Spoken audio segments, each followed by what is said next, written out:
Welcome. Thank you so much for having me. I was looking forward to this. Yes. Yeah. How do you feel being on camera? Nervous, definitely. This is the first time that I get interviewed, if you know what I mean. Like, I've never done this before. So, yeah, a bit nervous. Great. But that's fine, you know? Like, I like to challenge myself to, do things that I wouldn't normally do. And this is definitely one of them. Like, I've never been on camera doing these type of stuff. So it's great. Thank you for having me. Absolutely. Would you like to introduce yourself to the internet? Sure. I am Carlos Mendoza. I was born in Bogota, Colombia. Landed in Canada in 2023. I'm a guitar player. I studied jazz guitar at university. And I also do a bit of music industry related stuff right now. I came here, studied at Humber Music Business Program, and I started working for a jazz label here in Toronto, Alma Records. So I work with them. On the side, I do a little bit of teaching. So I do teach as well, and I have my own band as well. So that's kind of like what I do. Wow. I've been, playing around for around 15 years or so. And yeah, I came here because I realized that Canada is a place in which you can pursue things, and the culture allows you to do it. Back home, it's a bit different. So when I first came here, like around 8 years ago or so, I realized that this place offers a variety and just the things, the environment and pretty much everything is set up for you to try and pursue your own stuff. And I knew that I needed to come back here. So 5 years after that, I finally came here, and I'm very happy that I did it. That has allowed me to meet fantastic people and put my music out there, and I'm glad that I did it. Great. Yeah.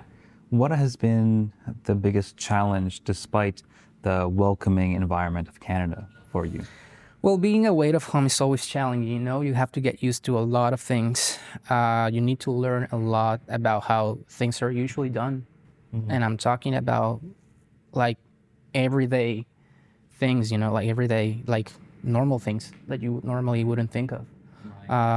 Public transportation, how the addresses work, the distances between the places, how would you do the groceries or whatever, all of those things that are part of the normal everyday life. You have to relearn all of that stuff, right? So talking about that, I do remember that on the first couple of days that I got here, the GO train, you have to tap on and off. Oh yeah. Oh God. I still forget. That gets a lot of people, and it is a learning curve for Yeah, everybody. totally, for sure. Everybody, So for sure. I remember, I got on the train. I didn't understand where I needed to tap off, right? So I got charged the maximum fare, right? And I was like, why? I don't understand why, right? So I called and they explained to me, okay, yeah, this is how you do it. And then in another time, I just couldn't find where to tap on, and I got an inspector coming into the train asking for, to check the cards or whatever. And I was honest with him. I told him, I've been in this country for 5 days. This is my passport. You can double check. I have no idea how to use this. So I was expecting you to tell me and help me out. And he was fantastic. He was like, oh, okay, no, let me show you how you do it. And that's how I learned that I needed to, just because in my country it's so different. You have these stations and there's an actual person that you give them money to this person, and they give you, they just load your car with the balance and stuff. Right. In here, it's not like that. You can do it on your phone. Or It whatever. used to be, and it changed quite drastically perhaps in the last 6 to 7 years. Okay. And that whole transition is very interesting because what you're describing is what I imagine what my parents may have gone through when they first came Okay. as well. Yeah. You know, how the bus fare and paying, how do you get your paycheck, opening a bank account, all that kind of things about living in here compared to how they were back home. But it takes a few mistakes to learn along the way. Yeah, totally. But more importantly, it takes somebody like that officer, that inspector, Yeah. to be understanding enough Yeah. to say, oh, you're not trying to game the system. You're not a criminal. You just don't know. You explained honestly to Totally. me. Let me be honest with you and be respectful. What I find is, or what I've heard or what I imagine is that when my parents came, for example, there was a lot more people willing and respectful in that way. Yeah. And so a lot of people met those people who are helpful more often than I see them now. For me, it's less and less the everyday people who are willing to share guidance for Yeah, people. you're right. I find that to be very disappointing. But I always try to be like that because I have that perspective and I understand Sure. perhaps the challenge that you're Oh describing. yeah, for sure. Yeah. But you know, for us, and I'm talking about me and my wife, we've been lucky that the people we've come across to, everybody's been really nice to us. You know, of course we hear stories and whatnot, but I think overall, what we've found about the Canadian culture is that people, they are willing to help you. You know, and that's very cool. Like, we are very happy about it because it makes it easier, you know, in the middle of a challenge that it is for you to just get to a new place and start from scratch. I think having a welcoming culture, it kind of makes things a bit easier for you. Yeah. Yeah, so we are happy that so far we haven't had any of these, you know, struggles with people or whatever. Everybody has tried to help a lot. Well, I've always heard that you get what you give to some degree.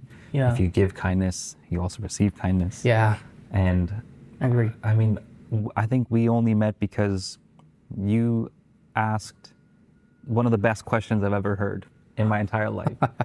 That's fun. Yeah. I used to teach at the school that he's teaching at now, and when you started teaching at that school, you asked for some perhaps guidance, maybe some pointers about a certain student who had some particular difficulties learning, and it was kind of out of the blue, kind of just like, oh, this guy messaged me. This is fantastic, and it was the best.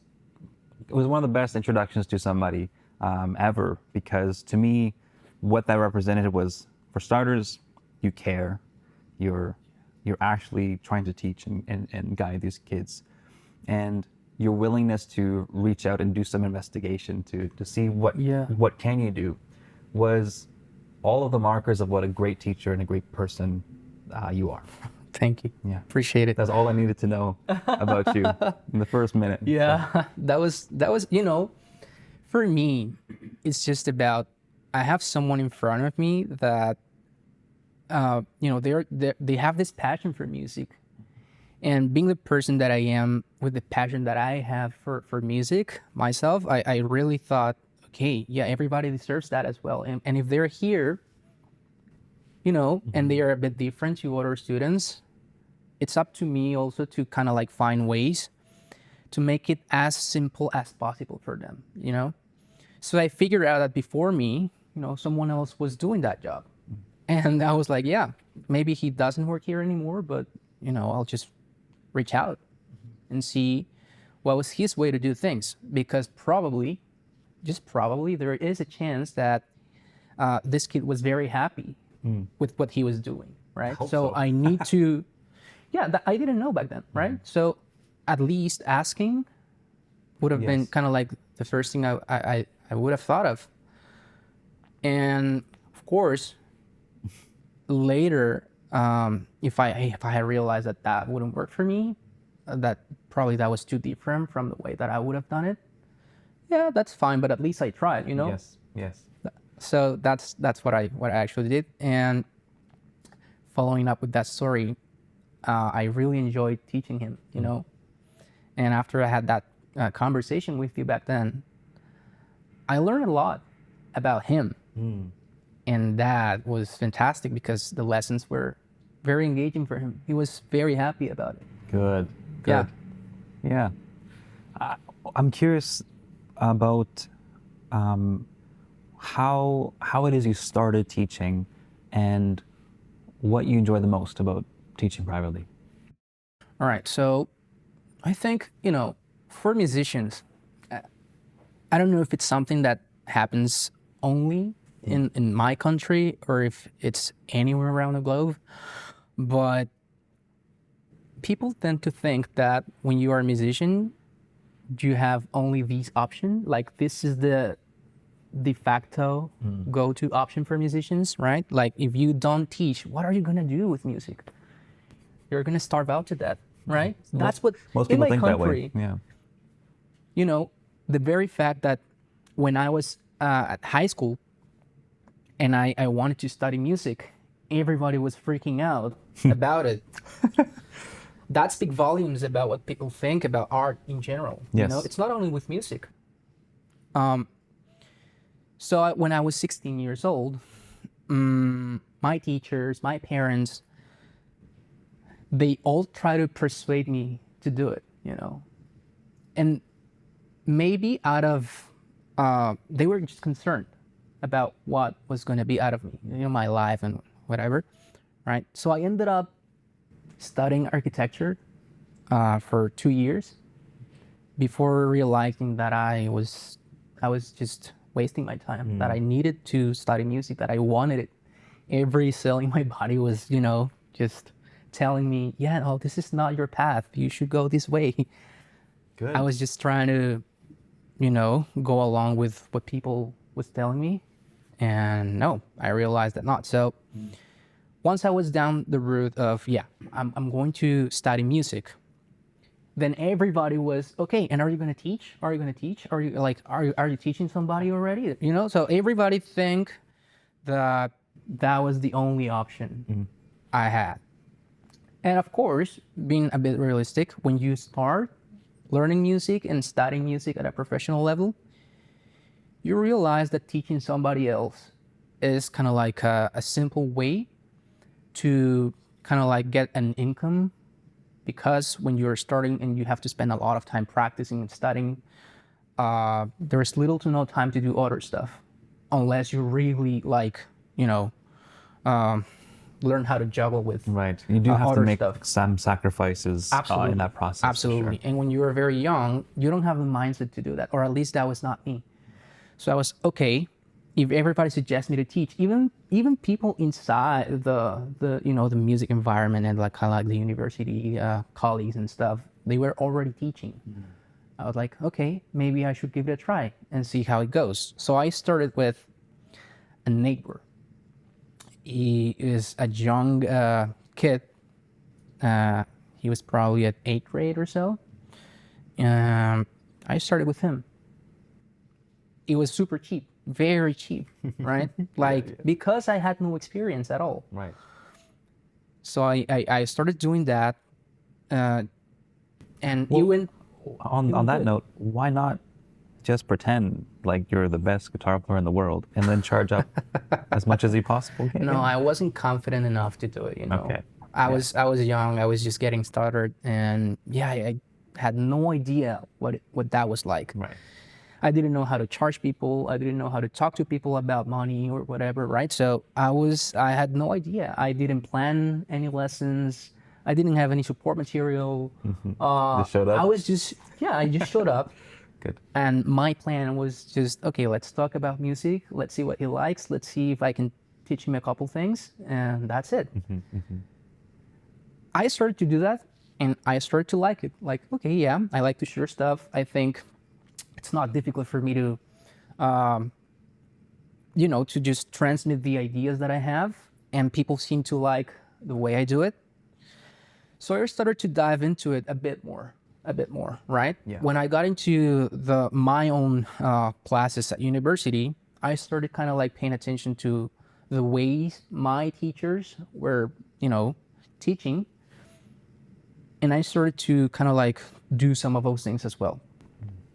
after a while, I discovered I really like it. That's and it's fun because people tend to think, yeah, no, he does it because it's the only way Right. he can People survive out come of back music. to that Yeah, idea. but it's really not the reason why. For me at least, sorry, it's not what people think about it. Now that I've been doing that for a long time, that I have had the experience to teach kids, teenagers, and even adults, the more I do it, the more I realize I'm just sharing something that was given to me. I'm just passing it along to someone else that hopefully in the future will do the same thing with other people. And that's what really matters, you know, because music is just something that deserves to be shared. And that's what I like it so much, because I Well think said. I'm keeping music alive by doing that. You know, so to your question, Wow. private teaching gives me the opportunity to just provide people with a love for music, an ongoing passion for it that probably will carry on, right? The more I do it, the more I realize that it makes sense to me, that it's worthy of being done. Yeah. And probably for a lot of people, it's not really important. I do understand, you know, not for everybody is the same. Not everybody has this passion for music. And it's surprising to me when I come across someone and I ask them, "Do you listen to music?" And they're, not that much. That- I'm like, oh God. That scares me. When I meet Yeah. somebody who expresses that they don't necessarily listen to music or want to like to listen to music, it it makes me wonder how do they live life? Do they have thoughts? Do they have feelings? Do they know how to smile? Yes, yes, yes. Agreed. Those are the questions that come to mind. Totally, totally, yeah. I think what you described from the very beginning, the reason why I asked about why not pretend like you're the best guitar player and charge crazy amounts, is because what you described is a humble honesty. You were aware of who you were, perhaps how you felt, and you couldn't lie about that in a way. Not at all. And I think honesty is the foundation of learning, because we have to face the truth in order to know what's right and know what's wrong, where our gaps are, what we're trying to accomplish. When I went through elementary and high school, I was very combative with my teachers. I was very resistive or very rebellious. And it wasn't that I didn't like learning, it's that I didn't like how certain teachers were teaching. Oh, Because I can feel, at the time wasn't able to describe it, but I can feel their dishonesty, their disingenuous nature. I knew that they didn't really want to be there, that they didn't You're really right. want to teach. You're right. So when I found teachers or came across teachers who did want to share what they were, like they meant what they were saying, Yeah. that spoke volumes to me. And a lot of that happened to be with the music teachers. When I went through high school, then York University, then Humber, I had a teacher by the name of Justin Gray. He taught me, he took over the music pedagogy course for 1 year while Sharantha Bedigay was on sabbatical. So Justin was one of my favorite teachers. And then here he is teaching me how to teach music in a class full of my favorite colleagues and classmates. Everyone was very engaged because that was the kind of the most potent environment to speak the truth, to explore these ideas and Yeah. really question everything that we've been questioning ourselves and doubting ourselves with until that point. Yeah. When I started to see the relationship between student and teacher and how they're one of the same, just kind of the yin and yang of learning, I realized that if I had realized this earlier, if I had made that connection earlier, I would have gone through life a completely different way. And from that moment on, after that course of realizing the role of the teacher and perspective of what learning and teaching can be, it opened up all the possibilities for speaking a clearer sense of the truth. Sure. And challenging all of my doubts with some confidence. Now I'm not shooting in the dark.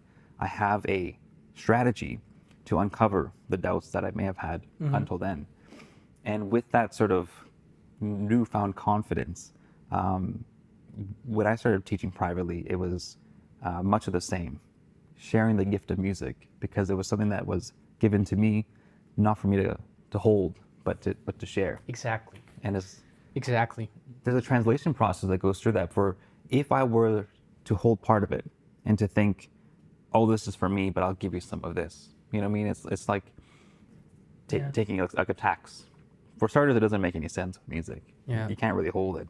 But then two, it's completely disingenuous, because now you're not sharing what you've experienced, and you're not sharing what you're passionate about. If I was truly passionate about, let's say, one song in particular, then everything about that song is what I want to share and teach with the student, assuming that they can receive. And yeah, it's just like a whole translation process that can only come from honesty, for sure. Absolutely. I think you said something really important there, and is when you realize they are receiving, you know, when you see that they enjoy the stuff, and that they are growing with that naturally, it gets me a lot of fulfillment, you know. Yeah. I've been fortunate enough to have a couple students just stick to me across time, and now they're a bit more friends than students, if you know what I mean. But they still look up to me in some way. Like, you never lose that teacher-student relationship, but you just transform that into something that's a bit more organic. You know what I mean? So I think that only can be possible when you truly, you know, just share what you have. And when people see that you're just upfront and honest about it, that you're genuine, it resonates with them. Yeah. Not with everybody, but with some of them, right? So I have a couple of people that after years of just not teaching to them anymore for whatever reason, they still reach out, they still ask me a couple of things here and there, and I'm happy to talk to them about anything music related or even not music related, because now there is a real connection there. And that would have not been possible without music. Yes. You know what I mean? Yeah. So that's why I think it deserves to be shared, because you're impacting people's lives. You are. Going back to the idea of somebody who maybe expressed they don't like to listen to music or don't listen to music, one reason why I find that preposterous is, or sorry, maybe not just music, but art in general. And maybe even connecting to the rhetoric you shared from people back home saying, kind of looking down on art, or skeptical about somebody pursuing or learning art. I find that very interesting, because I think the only explanation, maybe two explanations. One is, two explanations as to why they may think or feel that way. One of them, I think, is they consciously or subconsciously avoid expression.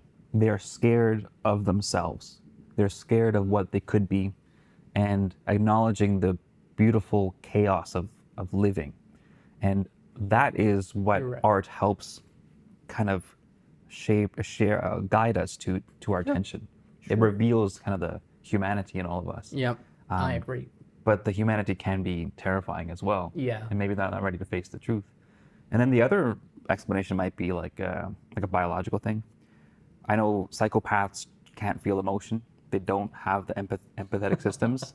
Like I said. Yeah. So maybe it could be like they don't receive any pleasure or any kind of stimulus from music, perhaps. But maybe they find it in art or visual arts or somewhere else. So it could be like a biological thing where it's just not as exciting as doing something else, or sports or what have you.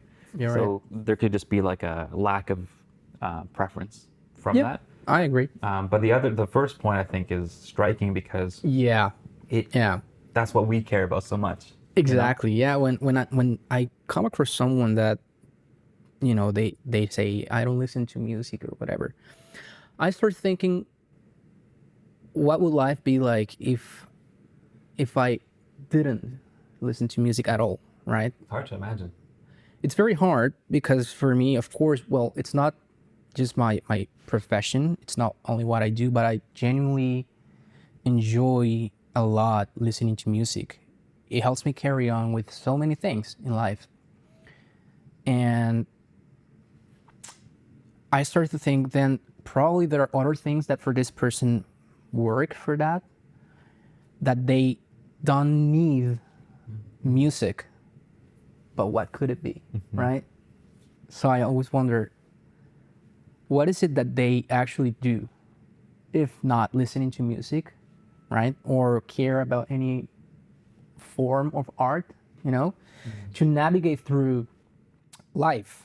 And it's not because we are empty or whatever, and music is kind of like the only thing that fills the void in our existence. It's not that, right? It's just that for me, it elevates life even more, you know? I consider myself a happy person. Like, I genuinely think that I am happy with what I do and how I live. And music just takes that to a whole different level, right? Might be because I also play, but I don't know. For me, it's just so important. Yeah. And people around me tend to agree that music changes your mood. Music helps you navigate difficult things that you were going through. And it's very, very concerning to me what these people would do, you know, to navigate through those things without music. Yeah. But it happens. It really happens. Not that often or not lately. People that I've come across, they, you know, sort of less, they tend to like music and agree that if not music, maybe, you know, paintings, literature, dancing, right? Any form of art, they actually find it joyful and fulfilling.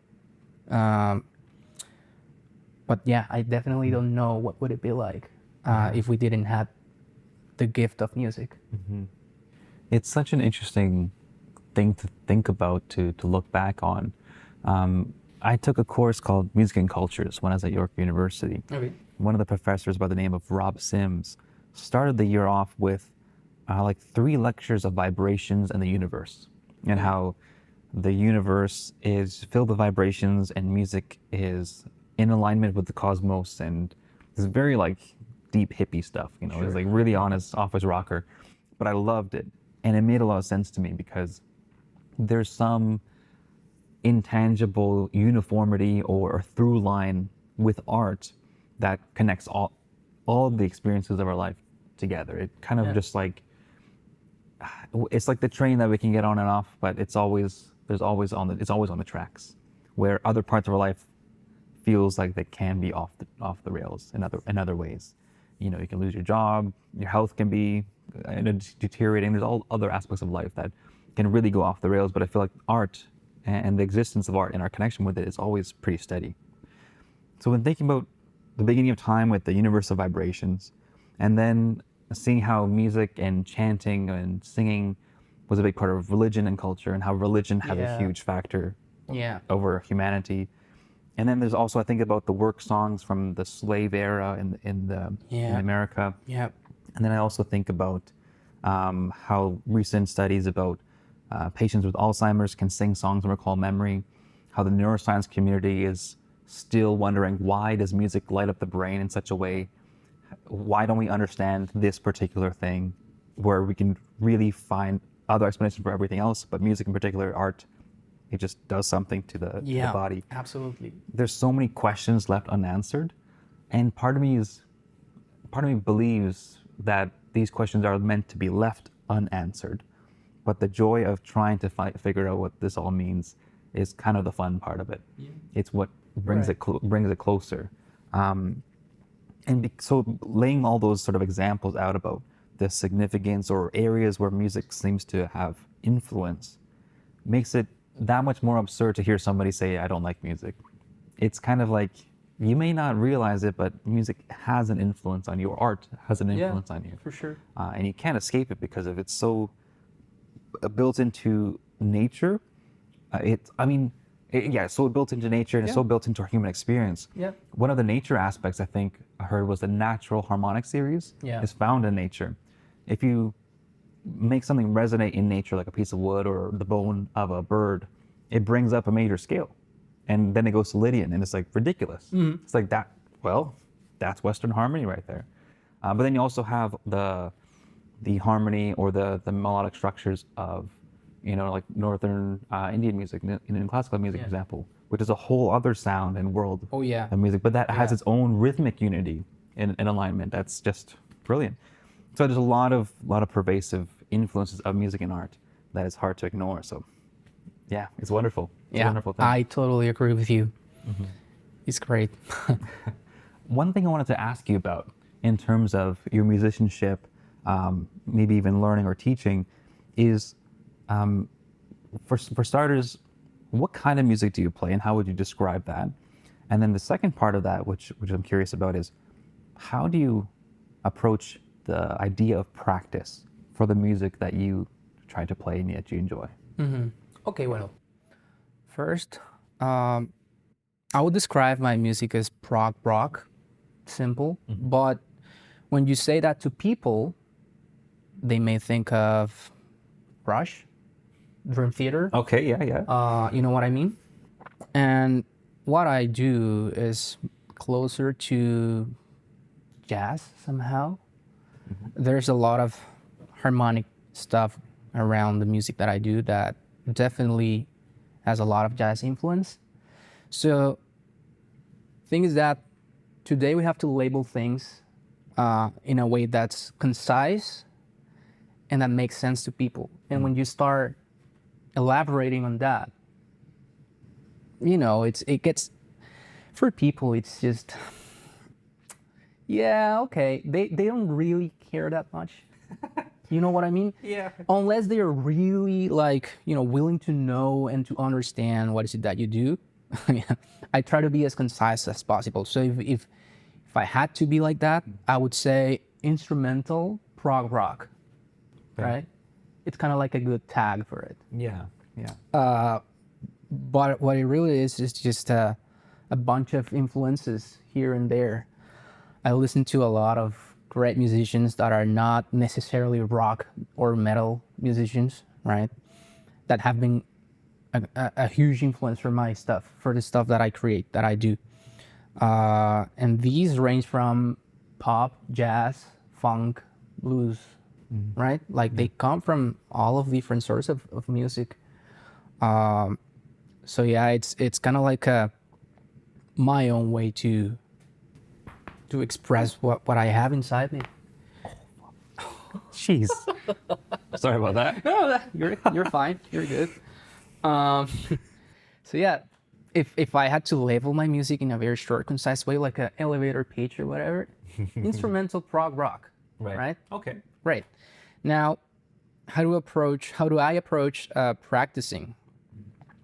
I would say with time, like as time goes by, my way of not only creating music, but just my relationship with the guitar and music has been changing a lot.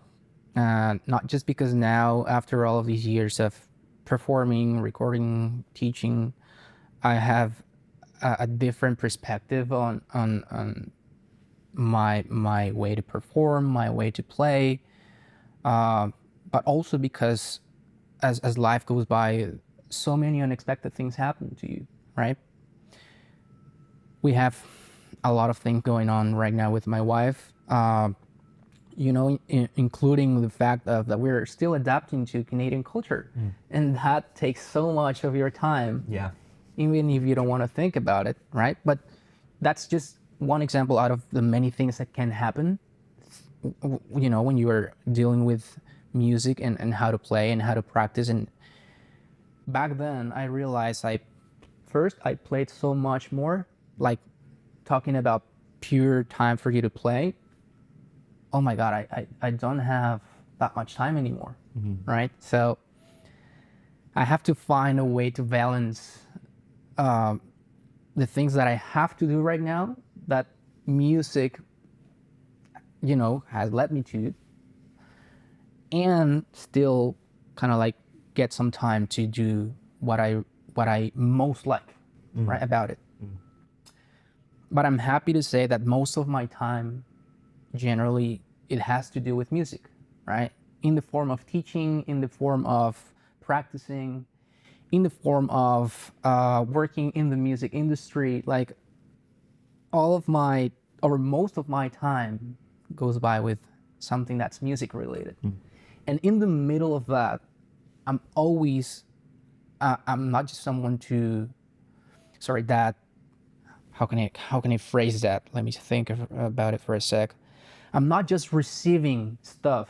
I'm always reflecting about the stuff that I do. You know what I mean? So for me, I mean, I know that this is technically not practicing, but every time that I come across a piece of music, that I listen to somebody else's music, that I'm talking to a student about music, that keeps my brain active, you know? Working around the concept of what I do and how I do it, it keeps me reflecting and keeps me kind of like alive somehow, right? And then when I take all of that into my practice, into my own practice, that's when I realized that I do have influence on people somehow when I teach, when I talk to them, but all of them also have a huge influence in me, right? And I think, I don't know why, but I like to think that the music I do is the result of that somehow as well, right? So even though I don't have that much time anymore to practice the stuff that I like, when I do it, I think all of those things are there somehow.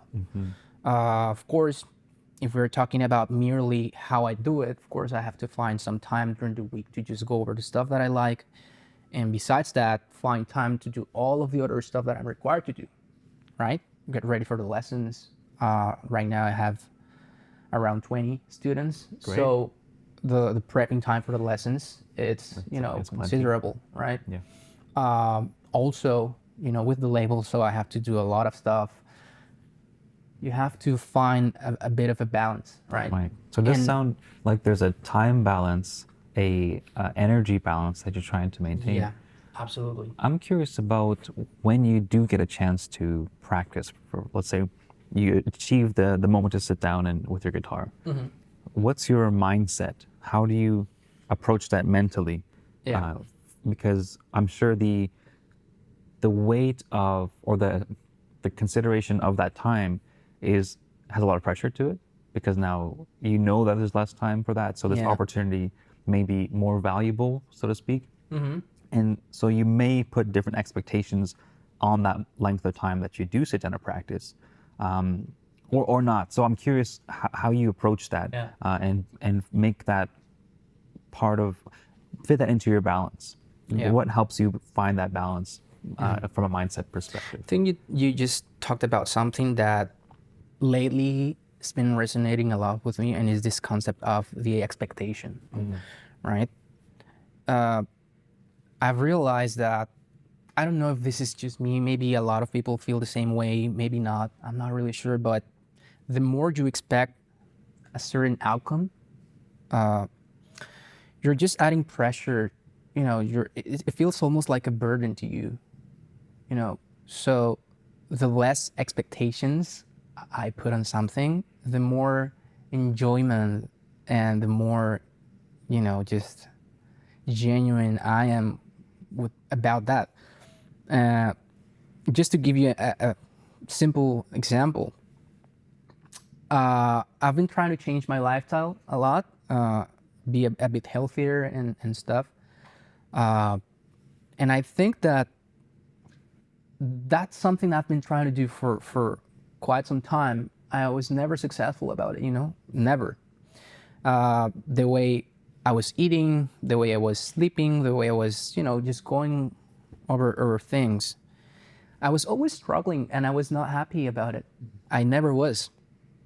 And I've always been trying to do it, like to change my lifestyle and be a bit healthier, because I'm concerned about what's gonna be of me when I'm 70 or whatever, right? I don't know if that's something people think about too often, but recently I've been doing it because I don't want to be a burden for anybody, right? So anyway, starting probably last year, one day out of the blue, I started working out. Just 5 minutes.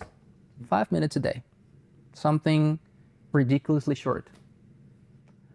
Without any plans of anything, without any expectations, right? That has worked out fantastic for me. I don't know why, but now I exercise 30 minutes a day, 4 to 5 times a week. I drink a lot of water, and you know, I never thought about it. I never said, yeah, my plan is to exercise 30 minutes a day, 5 times a week, drink water, like, I don't know, like any of that came across my mind. And I realized that lately that approach to things works fantastic for me. Wow. Maybe I was too goal oriented back then, right? Especially with music. But I realized that now, in this stage of my life, I don't want to have that kind of pressure anymore. The things that I'm going to do them because I like them. And when I sit down and practice, now my goal is not to improve my alternate picking or, whatever, because I already had a good portion of my life that I did it. I genuinely sat down with specific goals and I worked towards those goals and I work hard for them. And now I'm just trying to just get fulfillment out of that rather than improving something or working towards something. It might sound like, yeah, this guy doesn't care about technique or, whatever, but it's not that. I do care about it. I just don't want to feel the pressure of, having to. I don't have to. I just want to do it, but I don't have to do it, right? And that for me makes it a bit different. So when I sit down, I think about what would I like to improve in, right? What would I like to do? What is it that I feel that I need right now at this particular moment? And believe it or not, that changes. It's not the same always. Yeah. So I might be practicing a bit of scales, just to make sure I haven't forgotten about them, because that can happen. Yep. Even though, like, it can be even triads for sure. And then another day I find myself practicing, I don't know, just finger dexterity. So, right, just like getting over that. And some other days I just work towards timing and rhythm, precision, right? And so on. That's amazing. So since I know that now the lifestyle that I have doesn't allow me to have regular practice sessions, I just try to go with what I need at the moment and what I feel that's going to bring me a lot of happiness, because at the end of the day, for me, music is always about how I feel. You know what I mean? I'm deeply connected with my emotions when I play. Yeah. So yeah, that's what I think. That's great. I don't have a structured routine like I used to have it back then. And for a lot of folks, I think they will argue that's not the right approach. But I don't care anymore about it. I know that I might be missing out on becoming a better musician, if you can say it. I'm aware of that. But I don't care anymore. Wow. I think there was a time in my life in which I had a lot of pressure to become the best guitar player, the best student, the best teacher. And as I constantly reflect about it, of course I want to do better. I have come to peace with the idea of being the best at whatever it was expected from me. Even I've come to peace with my own expectations, and I enjoy a lot more just genuinely playing music and creating music. And when I feel that I have specific limitations about specific things that I would like to play, I spend some time around them, of course. I think you never stop learning. Yeah. And there's always room to improve. But, I also consider that after a very long time of doing it, I've gotten to a point in which I'm happy with what I play and how I play it. And I'm very sure that if there is something that requires me to practice intensively, I'll happily do it, as long as I feel that I want to do it, not that I have to do it. It's something curious a bit. I think social media has a lot to do with that. You see these people around. It's crazy. You feel like you're not enough. The expectations for sure. Yeah. I'm curious, when you did have that practice routine, what was your life like, and what was your approach to practice then? How would you compare your mindset then to, well, you just explained it now, but how would you describe that part Yeah. of your life there? So I would say when I was 19 years old, right, which is when I got to university, first I was eager. I was eager to learn, right? I couldn't think about anything else in my life. That was my number one priority. I'm still passionate about it, but in a very different way. Now I just get the enjoyment out of what I do, but back then I used to get the enjoyment out of learning how to do things, right? So getting my head around all of the different concepts, time signatures, polyrhythms, whatever, right? I still feel a lot of that, but just in a very different way. So it's never been something that somehow left me or whatever. It's still inside me, just in a very different way. So I was so intense about it back then. Like I could easily sit down and practice for 8 hours for sure. Like I wouldn't mind. Probably my parents were a bit annoyed about that, but not me. Right. So it's been always fascinating for me that for me, music has never felt like a struggle. Not even learning how to read music and all the theory stuff. When I started to learn about that, I started to love it even more and in a very different way. So back then, my main goal was to learn as much as I possibly could, right? To get the most out of my teachers, of my peers as well, and just get myself noticed. You have this idea of, people need to know what I do. Right. And the only way you can do it is by putting yourself out there. So I used to post a lot of videos in social media about what I could do. Didn't matter if it was transcribing something, playing something that I liked, right? Yeah. I used to do it a lot, man. But I was very intense about it. And for me, all of that was like a game, right? For me, it was a game. I was getting a lot of happiness of it. Did it ever occur to you or to ask yourself, what does it mean to win this game? I think for me, it was something that it was very far in the horizon, like to win the game. You know what I mean? For me, it was a never-ending race. And I wanted to be as fast in that race as I possibly could be. That's a paradox. Yeah, Yeah. for sure. But now I realize that I got tired of doing that, and that by doing that, Running as fast as you can for forever sounds very tiring. Yeah. That's for sure. absolutely. So now I think I'm not running anymore, but probably the fact that I'm still even walking, if we can somehow keep the narrative there, Yeah. that's how I make sure I never stop, but just like continue to walk.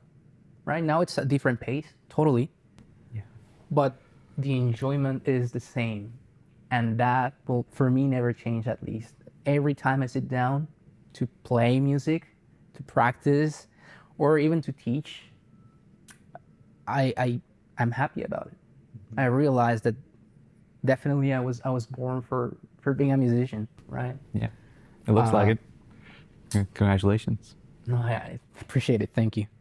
Yeah, as I said, probably I might not be the best guitar player out there. I'm pretty sure there are folks that are 10 times faster, that they know how to improvise better, right? I can assure you that I'm not one of those people. But you know what I mean? It's just about, you know, being happy with what you do, and knowing that even though you're not the best out there, you still have to acknowledge that you have accomplished a lot and feel proud about it. And that's what I do. I'm proud of what I've done so far. I'm proud of what I've achieved. And probably in the future, I could get better. I could not, but I don't care about that anymore. I just care about being happy always when I play music. That The moment that happens, yeah. that's when I realize, yeah, this is my stuff. If that wouldn't happen, probably I would quit. The moment I wouldn't start feeling happiness with music that I genuinely still feel, I would probably say, yeah, it's about time for me to just move on about this. And I wouldn't be afraid of doing it, you know, even though I know that now a good portion of my life has been spent with music. If I don't enjoy it anymore, there's no point in doing it anymore, you know. Yeah. So I've managed to you know, take it to a point in which I keep enjoying it and stop caring about these goals Yes. or expectations, going back to what we were talking about. But back then, yeah, a lot of goals, a lot of what probably I don't have right now. It was totally different, a completely different approach. Yeah, that's about it. To me, that sounds like you've won. To me, that's a win. The way you're describing your perspective on your journey thus far and into the future is a win, because now you're playing the game on your terms. You're not chasing this infinite ideal that's unattainable. There's a lot of things I want to talk about or touch on from what you shared. One of them is this sort of contrast between time constraints and expectations within time, and then the free exploration within a given amount of time. Yeah. And where those two things meet. Another thing was,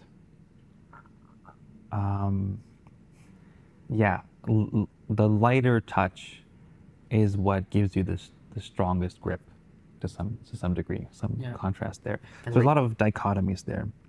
I want to share a little bit on the time thing first, and then I want to touch on maybe a specific, more practice-oriented thing with that lighter touch. So I started as a baker in the food industry. That was my first job in the food industry. And in that role, you'll have many things in the oven. You're prepping, you're cooling, you're topping, whatever it is. Yeah. So in your brain, you have like 10 timers going on, always counting down. Every second matters.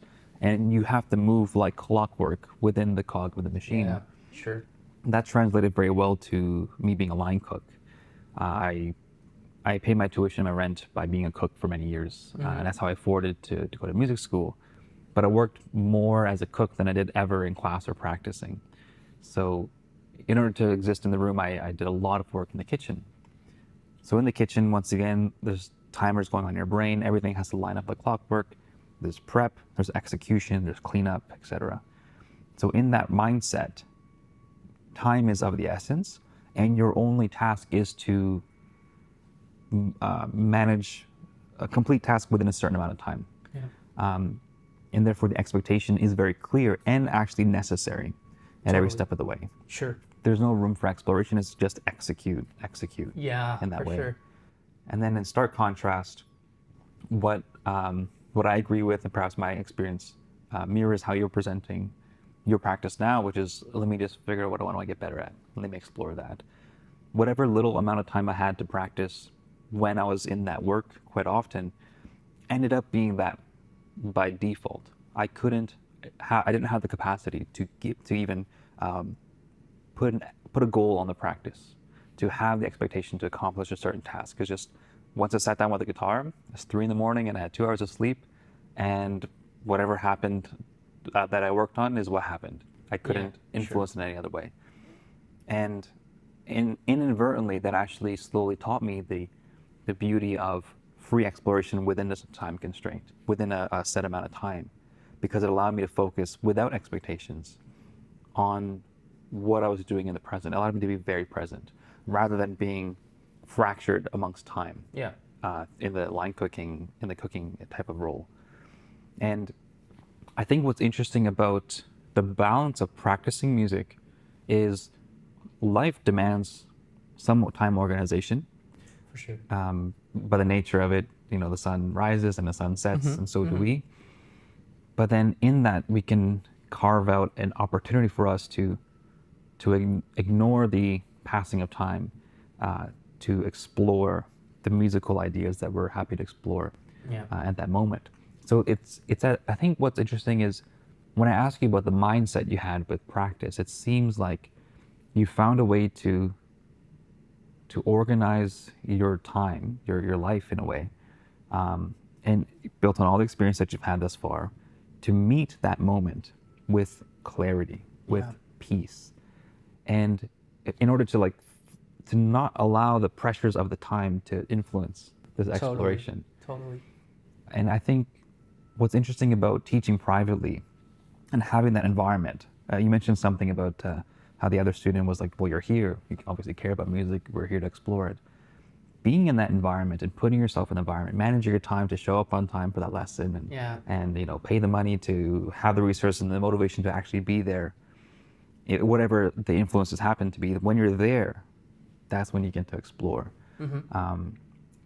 So you need both sides of the same coin. Absolutely. Now, when it comes to when we're actually practicing, when perhaps in my experience, when I'm actually practicing, for example, if I'm running scales, there's a world of variations I can explore within a scale, all over the guitar, all over the fretboard. For sure. And what I find is when I get the most out of it is when I have the least amount of tension, mentally and physically, where I'm just playing these notes. No other thought is going through my brain other than, I'm going to play these notes, and I'm going to play them in this way. Let's just do this. No thoughts, no conscious thoughts are happening. It's connecting sound to my body. Although the concept was introduced, like you have to begin the practice, you have to establish sort of a realm of that. But then when I'm actually practicing, it's the lightest touch that gives me the most mileage. It's the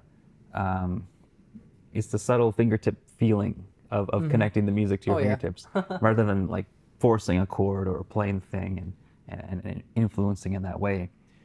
So in this microcosm way, in those moments where every note connects and it feels like everything's like butter, is when I have the least amount of expectations, because it's easy, it's smooth. That's a bit of what I was talking about, and I think you would agree with me that in order for you to get to that point, you definitely have to spend a lot of time around it. Definitely you have to have, it wouldn't be possible for me to do it now in that specific way if back then I hadn't spent this much time internalizing all of those concepts,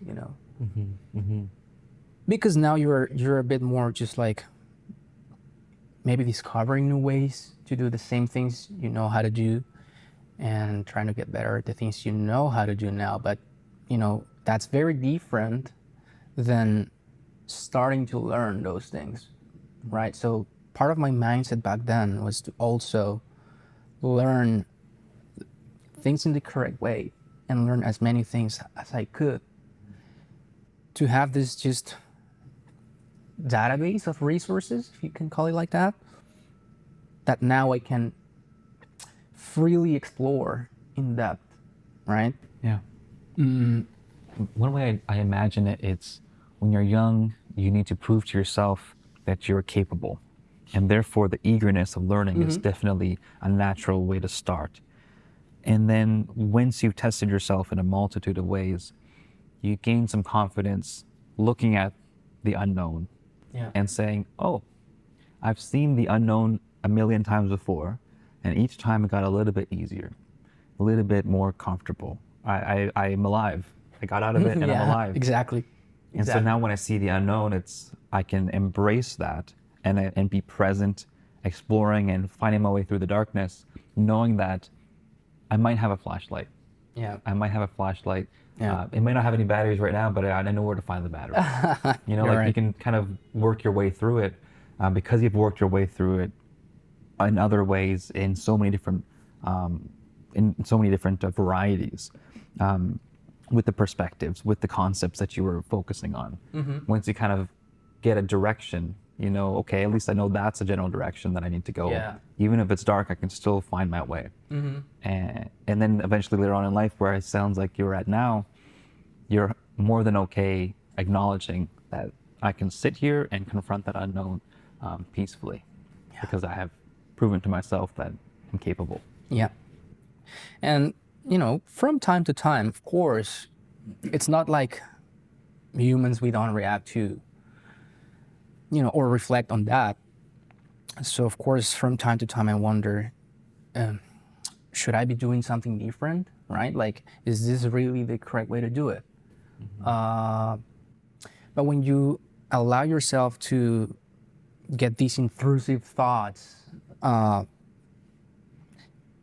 at least for me, that's when I realize I start to feel a bit less enjoyment out of it. Yeah. So I don't allow those intrusive thoughts to kick in, because the moment I do, that's when you start feeling, maybe I'm not good enough. Maybe I should do more. Maybe I've been lying to myself, right? Yeah. That can genuinely happen. People are capable of lying, and our thoughts more often than not actually lie to us. It's up to us to battle with ourselves Yeah. and decide what is true for us, and we know it. We know it deep down. We can feel that. Absolutely, man. So of course, like for someone who's been self-reflective with music throughout probably my whole career, it's natural to, from time to time, think and reflect about that time management and my approach to practicing in music, right? So it's always part of that journey as well. And I have to acknowledge that as well, that if at any point I feel, yeah, I should do more, I'm not enough or whatever, I also have to start remembering about the achievements and about the things that I have managed to accomplish, and never forget that the reason number one why I started studying music is because I love just playing. I feel a lot of passion with it, right? So if that's not in there, there's no point for me to do it anymore, right? I don't have to be the best guitar player anymore to prove myself that I enjoy music. You are the best guitar player in this room, I'd say. Thank you. Right, so it's more about just finally allowing myself to explore what I like and to play what I like, because you know, when you start studying music and you start gigging,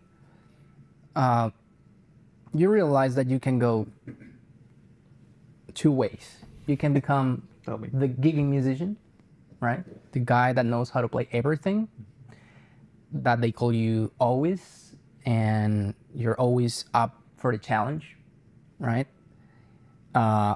Or you can just go the route of, no, I want to do something different. I want to do something that really stands out for who I am, right? I was both.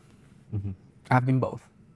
I've been the guy that's always looking for gigs, that's ready for challenges and that reach out to people, offering services, whatnot. Yeah. But you get tired of doing that, or at least that's what happened to me. You know, I realized that I like playing music, of course, whatever the genre is. I like it. Yeah. I wouldn't be doing it if I didn't. But even within the realm of playing, I realized that playing other people's music all the time was not something that I wanted to do for the rest of my life. Yeah. Not at all. I see it as I always wondered, like, what would it be like if I had my own stuff? Yeah. What would it sound like, right? When it comes to being tired about the gigging stuff, I think about how kids play on the playground. They play tag. Usually the person who's it would cover their eyes, they count down from whatever, 20. And then they would say, ready or not, here I come. That's how I know what the kids would say. Then they start chasing everybody else. Ready or not, here I come is very interesting to think about in terms of playing and gigging, because when you're up, when you describe as a musician being up for the challenge, when you're on the bandstand and the downbeat, 1, 2, 3, 4 gets counted in. Yeah. Ready or not, here I am. Yeah. And you just gotta play. And that can be tiring because those are the moments where all of the discrepancies, all the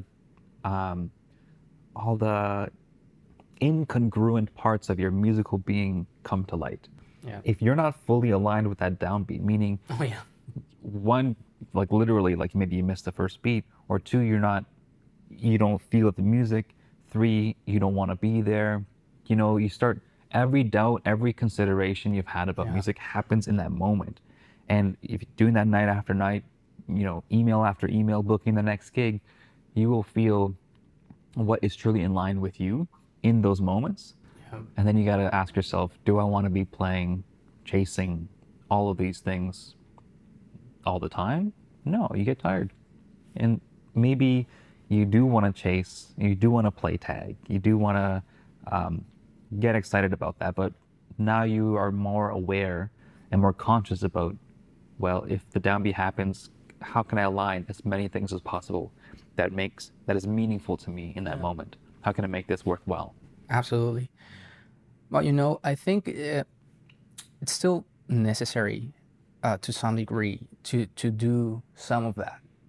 It helps you grow as well. Mm-hmm. And probably I wouldn't have ended doing what I do now if I hadn't done that before. Yes. Because on the other hand, when you play gigs and when you play with other musicians, you are growing as well. You're learning about many things that you wouldn't do if you were not there. You're not only learning about how to be part of an ensemble and how to kind of like connect with other people that at that particular moment are resonating with you, or that you are supposed to, at least, right? Supposed to, yes. Right? It doesn't happen all the time, and I'm pretty sure, like, being the person you are, that we've talking about energy balances and all that stuff, you can really tell when you play with someone and there is no connection. Yeah. It sounds great, right? Mm-hmm. But there is no chemistry at all. There is no connection. Yeah. And it's also about learning about many other things that are not music related or not directly related to playing, but that are part of what we do as musicians. Yes.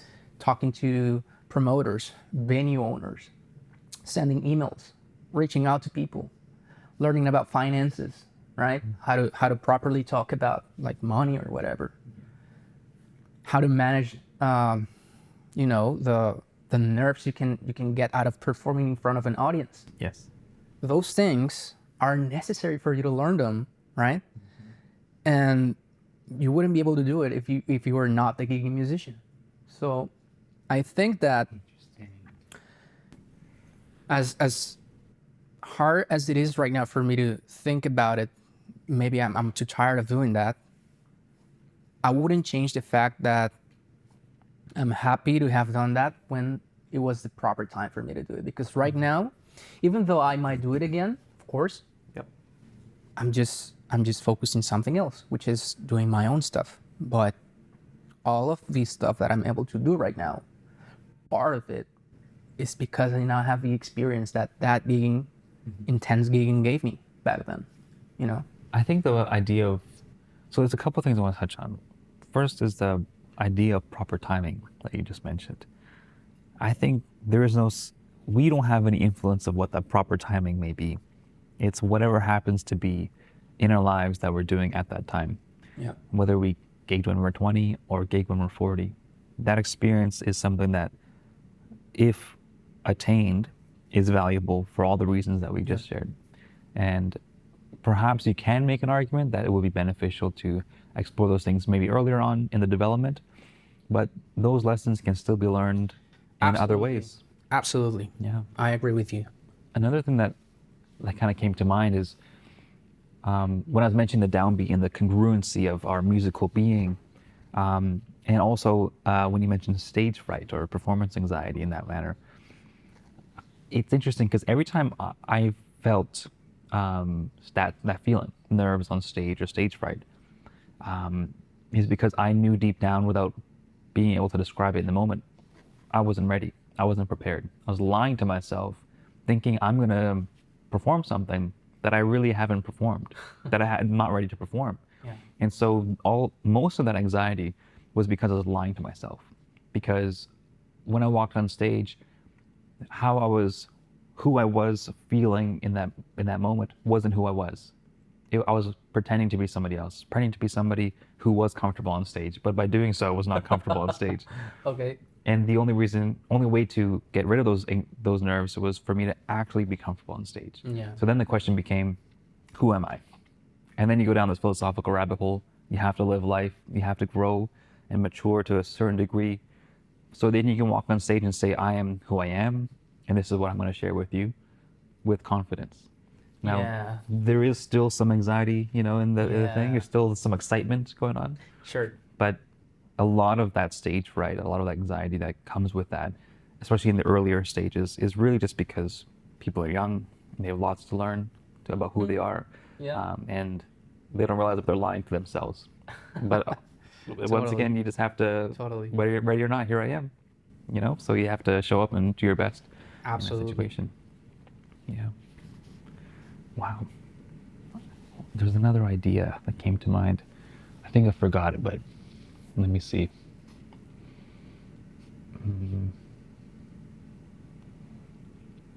It'll come back to me after. That's fine.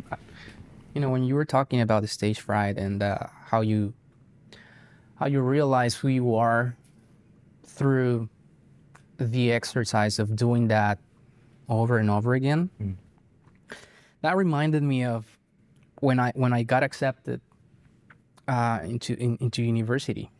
Back in Colombia,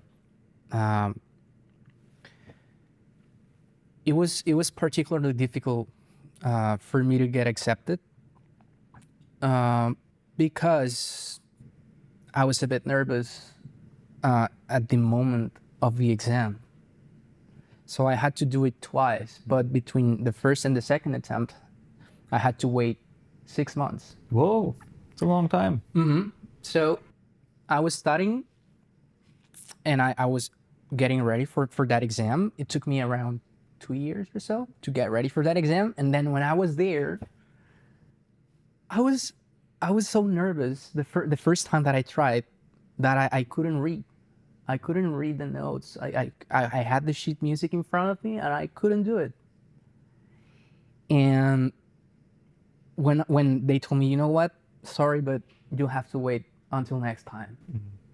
I realized that all of those 2 years that I spent getting ready for that exam, like, I was fearing that specific thing, that, I was fearing that outcome. Yes. And that's what finally happened, just because I didn't allow myself to just show people what I was able to do. Yeah. So I started reflecting a lot on that. Wow. And I came to the conclusion that it doesn't matter who is in front of you, not because you are disregarding the fact of who they are, right? Like, course, in front of you, you're going to have a jury that's made out of people that know a lot more than you. Of course. Hopefully. Yeah, for sure. Like ideally, Yeah. right? But it's more about to show them who you are. And this doesn't come from the perspective of someone who thinks that's more than anybody else, right? It comes from the perspective of someone that has put effort into something, right? That has struggled with it, that really has dedicated to, get to a point in which the craft is there, the work is there, and it deserves to be observed, right? And I appreciate it. Well, that's when I described before when we talked about the person who didn't listen to music. I mentioned how they might be fearful of facing their humanity. Yeah. And why people celebrate art is because of that reason. The artists they show that they're able to confront who they are, do the work to share their craft and express the authenticity within them, where others are not daring enough to do so themselves. And that is precisely what one gives you confidence, like you physiologically, you're now in a line with who you are. Yeah. You're not lying to yourself, so you're not shaking and nervous. And then two, this is actually what leads to success in that environment. Totally. So it's like the only way forward, does. really. I agree with you, and the second time I showed up for that exam, my emotions were completely different. I was not nervous anymore. I was just eager to show them, this is who I am and this is what I do. Yeah. And it went out perfectly fine. Out of 30 players who showed up that day, I was the only one who got the seat. Hell yeah. And I was so happy about it because I knew inside me that I was up for the challenge. And I didn't think of all the other people that time, but the first time I did, of course. Yeah. But in that time, it was more about, this is who I am. They need to know who I am. I know who I am, right? I know what I've done to be here today, and I want them to notice that as well. Yeah. So I don't care about, with as much respect as I can feel for all the other people in that room. I don't care in that specific moment. Yeah. I need to show them who I am, and hopefully they will notice that. I had a similar experience with my undergrad. Out of high school, I applied to a bunch of different schools.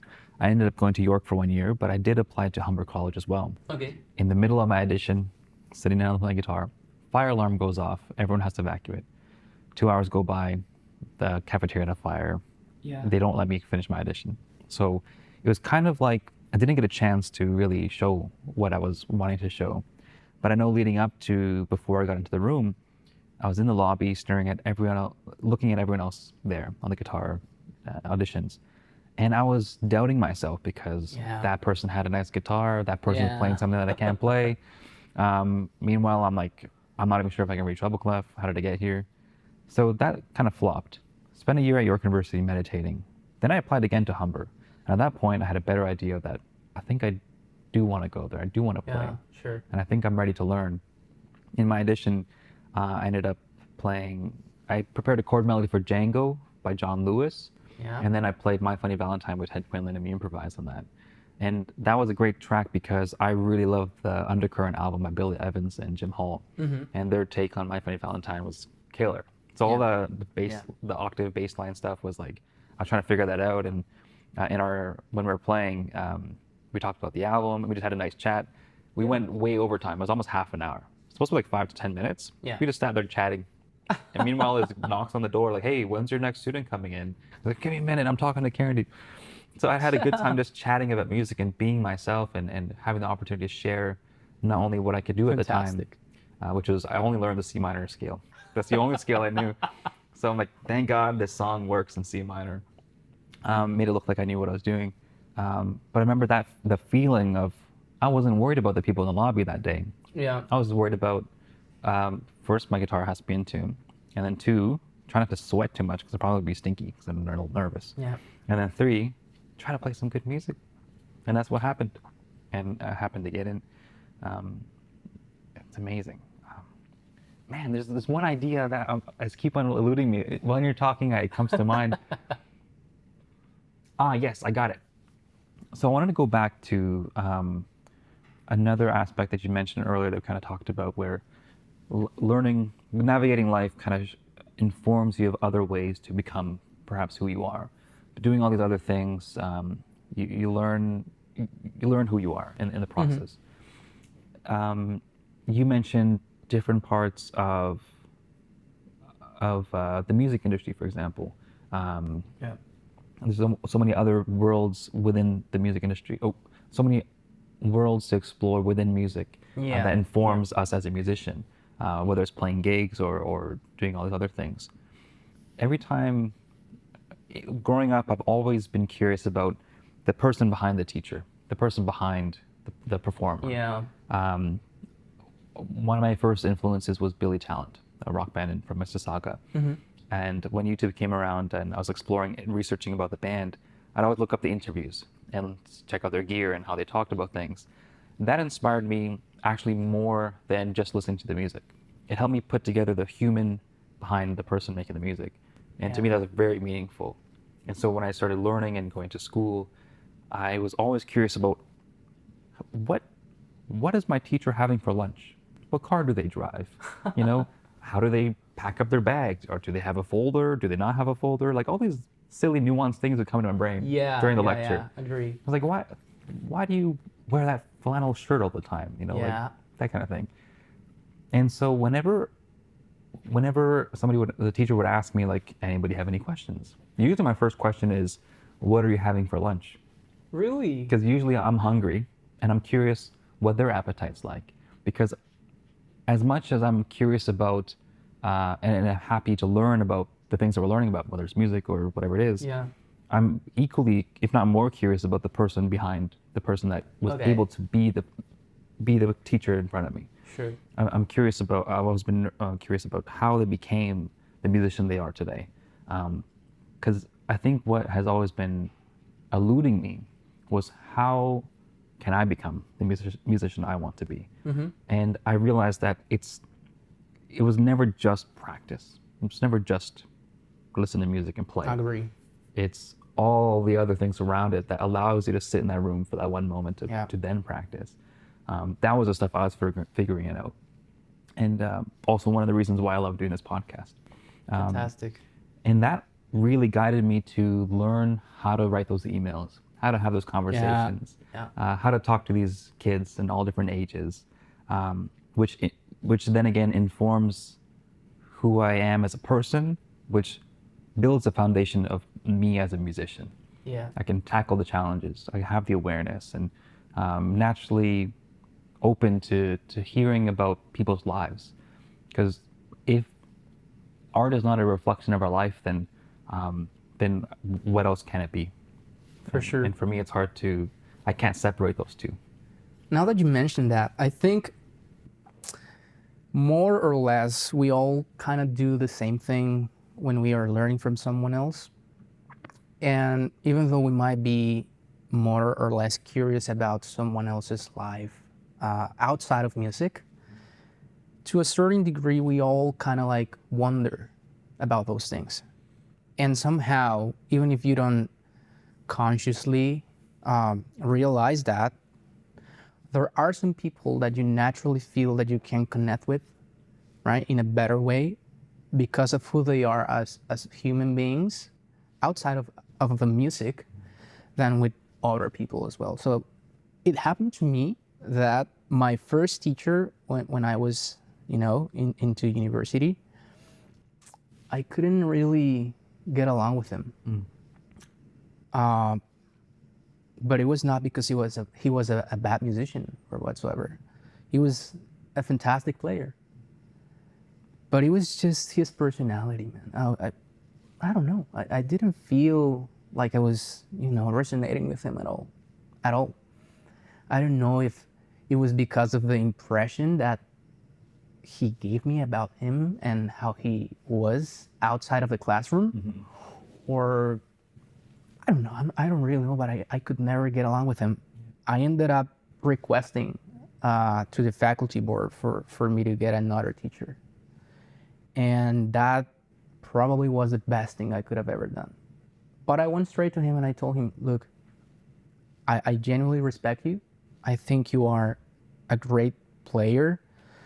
And I would like to just try someone else because I feel that I'm not really sort of getting along with you, which doesn't really mean that you are a bad person or whatever. I just wanted to be very clear that I appreciated the time and the intention that this person have towards teaching me. Yeah. But I was not feeling right. And I couldn't explain exactly what was. That was kind of like this inner thought all the time when he was teaching me. I was thinking more about that than the actual music lesson. Kind of gets distracting at a certain point.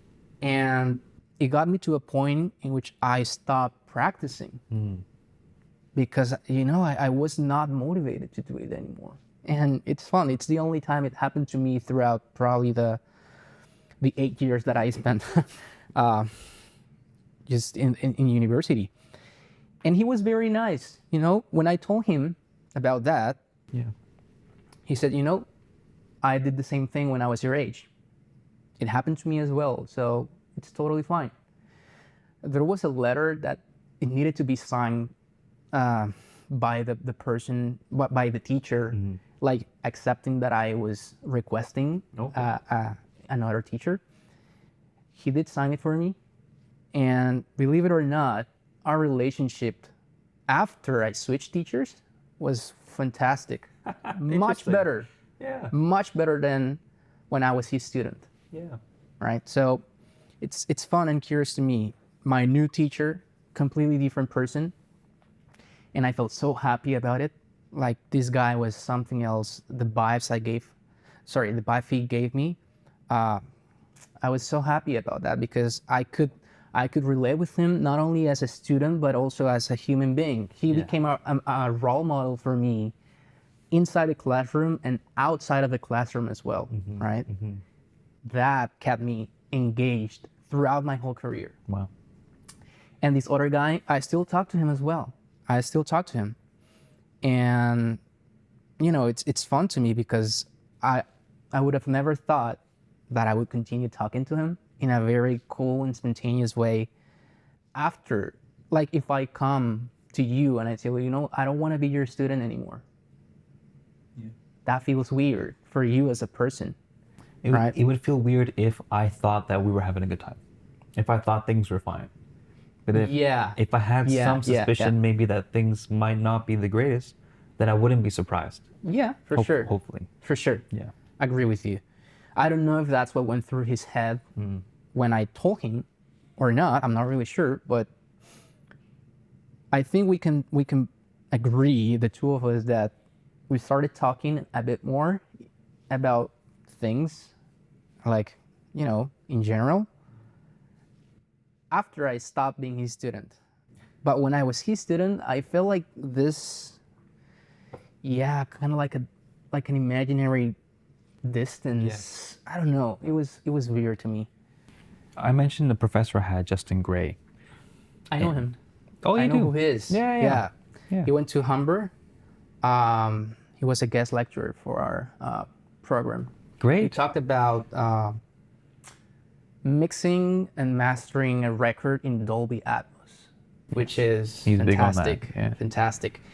Funny or not, he talked about a record from the label I'm working at right now. Nice. He talked about Eliana Cuevas. Yes.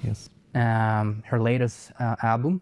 He had a premiere, I think, in a movie theater a little while ago. Yeah, because the record, it has an orchestra, a 27-piece orchestra or something like that. Wow.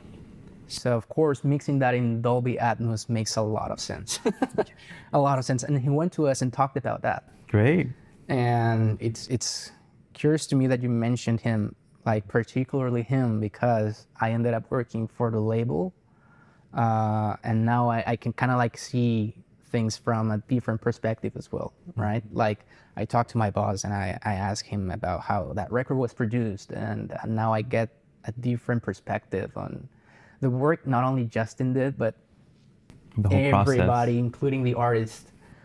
So yeah, it's curious. I do know him. He might not remember me, of course. No, I was just one of the students. Fair. Yeah, one more. But yeah, I do know who he is. He was my TA when I was at York University for that history course I mentioned. And he always told me stories about when he was at Humber, when he was in undergrad. And I thought to myself, this is an amazing place. People play music all the time. I got to get there. So that's why I applied again to Humber. When I got to Humber, not only did I talk to Ted about that record of Undercurrent, I told him that I want to learn from Justin Gray and join his ensemble to play his music. He has a record called New Horizons, and I love the music, kind of Indo-jazz type of stuff. He said, you're not ready, try again next year. I'm like, fine. So I practiced. My second year, I joined his ensemble. And then in my third year, he was in music pedagogy, so I learned from him there. COVID happened. And then last year, he's my final project advisor, and also he ran production class that I was part of. When I first met him, I thought he was kind of a kook. Like he never buttoned up his shirt. His bass bag zipper was always broken, so he was dropping things the whole way. He was always running and rushing of things. But that was the only course at York University that I actually liked and I learned a lot from. What I would do is the reason why I learned more about him and his time in Humber is after our tutorial, I would ask if I can hear more about his stories. So I'd follow him to his car, maybe help carry his bag. So I'd chase him to his car and hear more about this wonderful place. And that's how I met him. But ever since then, and I wanted to connect with him more than just as a teacher kind of thing. I always felt like there's a gap. There was a gap. There was some distance. Yeah. But it didn't feel like an unwelcome distance. It just felt like he is at a complete different stage in life, and I'm just some kid, flailing about in the darkness. But I felt positive about whatever that was. But I'm also very curious because there's this huge gap of not only knowledge and skill that I'm trying to, in a way, close. I saw him as an idol, but also as a competitor. I realize that now. There's no way to match his musical prowess for sure. But closing that personal gap to some degree, it was just a matter of reflection. Who is this person? Why do I seem fond of this person? Who am I in contrast to what I'm recognizing? And do I want to build my character with that in mind? Am I inspired to build my character with him in mind? And that was definitely a big part of it. Big part of my musical journey was connecting to that idea, my idea of who Justin Gray was. How can I be more like him to some degree? The positive character aspects. I always felt uncomfortable because I did enjoy his lessons. All of his classes I learned the most. I always say that maybe like 80% of what I learned from my undergrad was from him alone. Okay. Because of how amazing his classes were. I connected with it. It made a lot of sense to me. But then trying to connect that personal gap was increasingly becoming more distracting because I felt more confident with my musical capabilities and my learning capabilities that I was less doubtful of my time in his classes. Still had to do the work, still had to, do the practice, but I felt less doubtful of my capability to understand the musical world that he was sharing. But I was increasingly becoming more doubtful of the personal characteristics of who he is versus I am, because I didn't know who he was. And I still don't know him too well, but I learned more about who he is and that he's been happy to share with me to some degree. So when COVID happened, I had a lot of time to reflect and grow. And then in my last year at Humber, him being my advisor for my final project and production masterclass, working in the studio with him or being in the class within the studio with him, at that point, I was much more confident with my musical capabilities where none of that was part of my brain.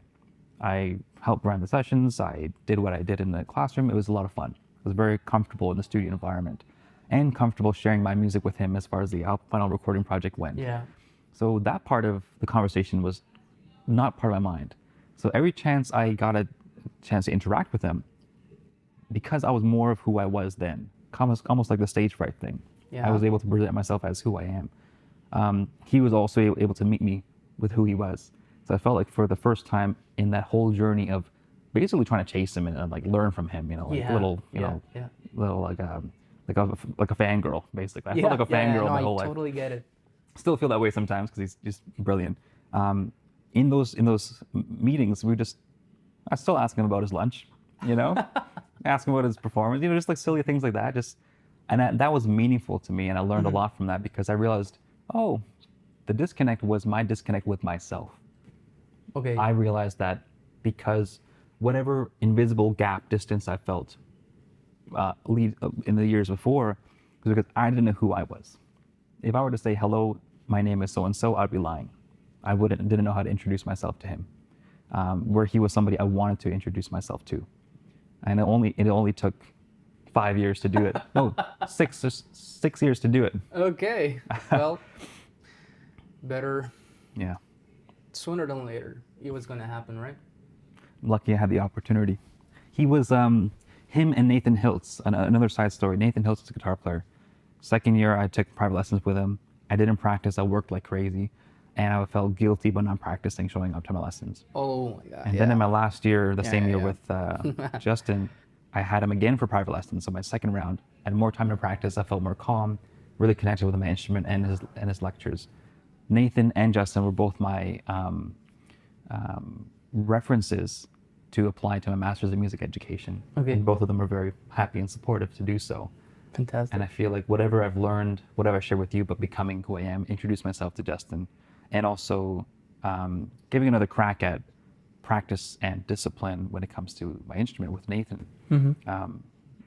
That maybe in some way I would say is what they have seen in me and what I've acknowledged for myself. Yeah. To welcome and invite what may come if I were to, when I applied to my master's. So I knew whatever happens, I want to give it my best shot, but I was not nervous when I applied for that thing. Just like how you mentioned on your second round of your audition. Yeah. I'm not nervous. Makes sense. And it seems like that's been the positive trajectory to go forward. Fantastic. Yeah. Fantastic. Yeah. So tell me about this new record you've recently released. Well, it's our debut EP. It's called Odyssea. It's a Latin word. Of course, it stands for Odyssey. It means Odyssey. With Daniel, we thought about how difficult it was for us to just put that stuff out. We've been working in that record for a long time. It's been 8 years or so since we first started, creating music and getting along with each other. And that title reflects that's been a whole journey for us, just to create the music and just put it out there. And I think by listening to it, ideally, what we would like people to realize is this is who we are. It's been a long journey, but we are happy to navigate through that journey and just put ourselves out there. So it's a 4-track EP, around 20 minutes. It's not a lot of music, and you could argue that for a 20-minute EP, 8 years is a very long time, and it certainly is.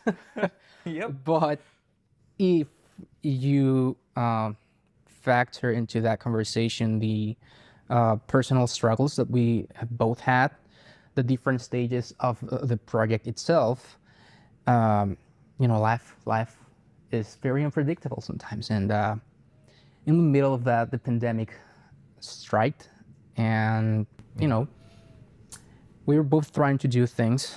I was trying to finish university. I got married. I immigrated to Canada. That's a lot of things. That's a lot of stuff. And Yeah. for him, it was really similar, right? Like each one of us has tried to do different things.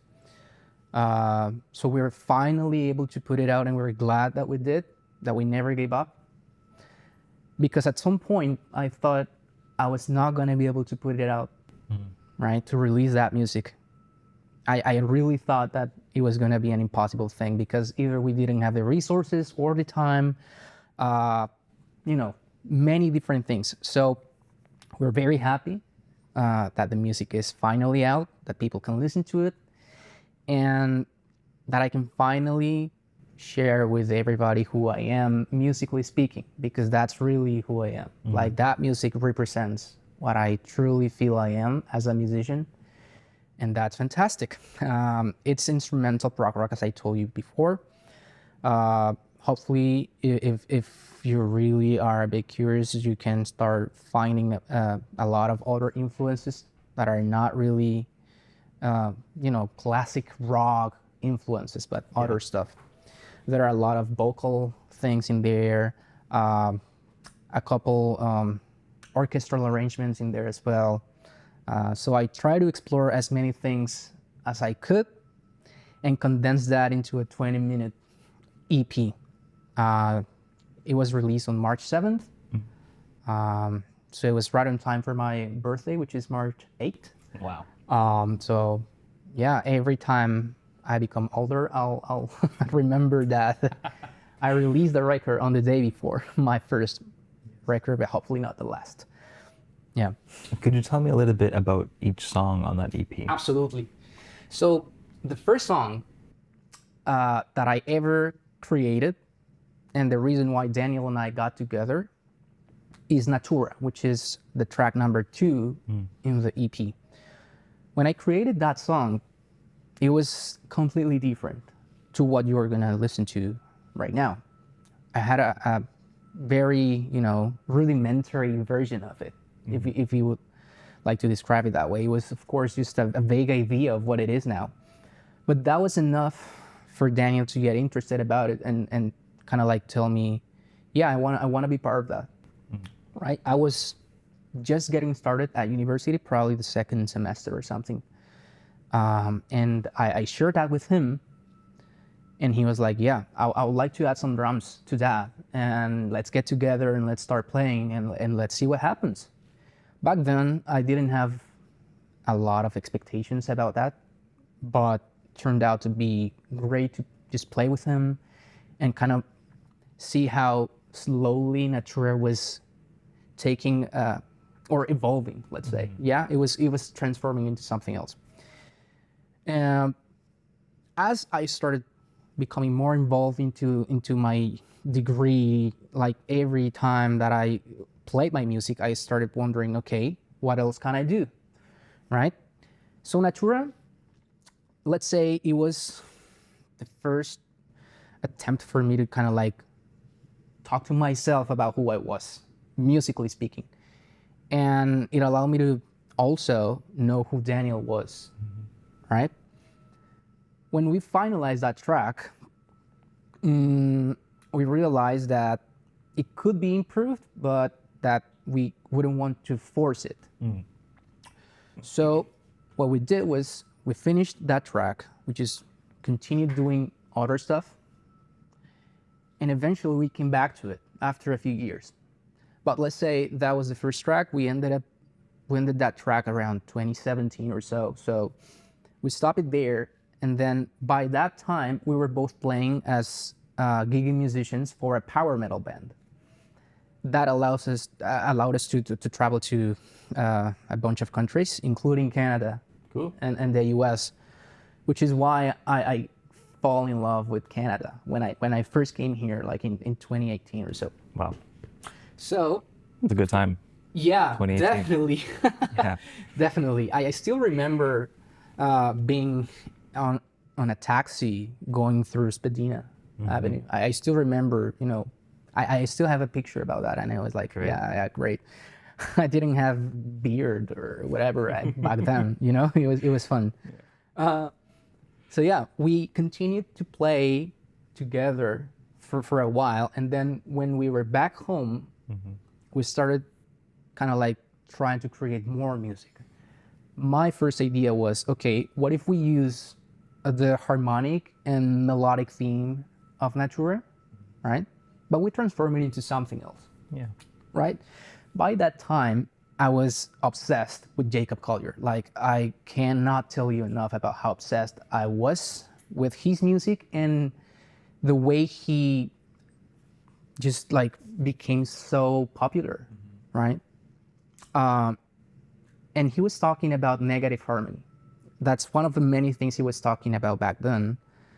And I became interested in that topic. I was like, what is this? How can I use it? How can I implement it in my music? Why am I not learning any of these at university where I should learn about all of that stuff, It's right? a concept that a new concept that you're trying to explore. Absolutely. Yeah, yeah. So I remember telling to Daniel, why don't we use the negative harmony concept to create a new track, right?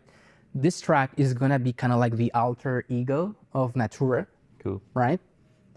But we're gonna keep the music kind of like relatable enough so that people can still find a relationship between both tracks. We're gonna call it artificial, right? All of these words are Latin words that, you know, they don't really have a particular meaning. There is no reason why we chose those words because we were thinking about a very specific concept. We just like them how, you know, the way they sound and stuff. Definitely sounds cool. I know, right? I know. They sound really cool. They sound really cool. Yeah. And I remember that he told me, do you think people will ask about why we chose those names? And I told him I'm going to be honest with people because there is no real concept behind these stuff. Many people may think there is an underlying concept that helps us create this music, but we were just having fun with the stuff we liked. And given the fact that I had named Natura in the first place as Natura, then I wanted it to be something else related to that. I wanted to keep the trend. Yeah, right? So Artificia came to life, and we had these two tracks, and we were so happy about them. Like, I can't tell you enough how happy we were about having these two kind of sides. Like, imagine the circle of fifths, clockwise and counterclockwise thing. Yeah. Feel complete. Made it. Exactly, and even the concept of negative harmony as well. You have this bright side of you know, the relationships to the tonic, and then you have this kind of darker side that has equal kind of like gravitation towards that tonic, but in a very different way. So Natura and Artificia were kind of like that, and we were happy that we were able to put as much of our musicianship into those tracks as we possibly could. They're heavy. They're very heavy. Yeah, for sure. I know. And I'm proud of that. Back then, I think our influences are very, very reflected into those tracks. And then we needed a bit more because, you know, 2 tracks is just not enough nowadays. So we said, okay, let's create something new, like just that works as an additional, you know, material for this music that someday we'll put out, hopefully, right? Yeah. Back then, as I told you, we were having more people be part of the band. So we had another guitar player and a bass player, a very good friend of ours, who ended up recording the bass for all of the tracks in this EP. But as I told you, as well, life happens, and in time, they just decided to go in different paths. So the progress we had made with them, basically we had to get rid of that. So we had been working on other tracks with them and stuff. And when that happened, that they decided to just, you know, pursue different paths and stuff, we decided that none of that music was going to make it to our release. Okay. We said, okay, if you guys are leaving, I think you can, you know, you can just take that music with you and we'll create something new. We're not going to be out of ideas. Yeah. I'm pretty sure about that. And I want that whenever we release this stuff, it's something entirely ours. I don't know if that's a bit kind of like, I don't know. I don't really know if it's something I regret or not. I'm happy that it went that way because what we ended up presenting is really something that we can call truly ours. And it's not that I have anything against them. It's just that I feel more comfortable with just having this material that's entirely ours. I understand that. There's an idea of ownership that comes with original music that you're putting a lot of effort into, that whatever it is, you find that right balance that makes it meaningful for you. So that's good. Absolutely.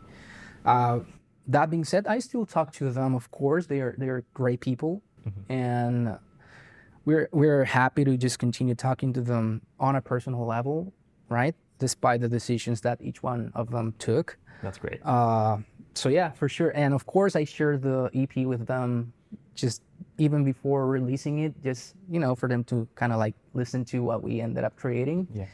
And we got very positive comments from them. So it was nice. It was nice. So after we decided that, we created Oasis, which is the third track. I remember that particularly I was very inspired by there is a project that's called Scale the Summit, and there's a lot of tapping involved in that project. And I was listening to a lot of prog rock by that time. And then there's a band that's called Chon. It's a quartet from the US, and they do a lot of well, they used to do, because the band was, they just don't do any music anymore. But back then, a lot of kind of like tapping leagues and all of that stuff, and I was very drawn into it. So the original tapping for Oasis was inspired by them. Wow. And Daniel loved it. He was like, yeah, I love it. Let's build into that. And we finalized Oasis probably right before the pandemic. So we had 3 tracks, and then pandemic happened. We both started doing other things. We couldn't play anymore. No gigs, no lessons, right? So I focused on finalizing my degree. I studied as much as I could. Like, you can add subjects each term. So I added as many subjects as I could. Okay. And I started working in different things, including like remotely customer service stuff. Like that was I did insane. that too during the pandemic. Yeah, that was because there was no other option for me other than staying home. And being a musician, if you are not out there, either if it's for teaching, playing, recording, or whatever, you didn't have that many options. You don't have that many options, even nowadays, right? You have to be there. And back then I didn't have the gear to say, I have my home studio, I can track guitar from here. Like, I didn't have that back then. So of course I had to start looking for other ways to, just get some money. But after that, I graduated. I started with my plans of coming here. And when I was here, there was some other unfinished stuff that we had been working on. And we came to the conclusion that we needed a 4th track for the EP. It was like, we need it. So that's when Inception came to life. We worked remotely because there was no other option. I was already here. Daniel was in Colombia. And that worked out better than what I expected, because working remotely it's not very easy, especially when you are so used to working in person with someone, and you have a specific chemistry and a specific way to work and to compose and to create. That transformed a lot the way we related to each other, but still we managed to get a very good outcome out of it. Wow. So the intro was the last track we created. Okay. Which is fun.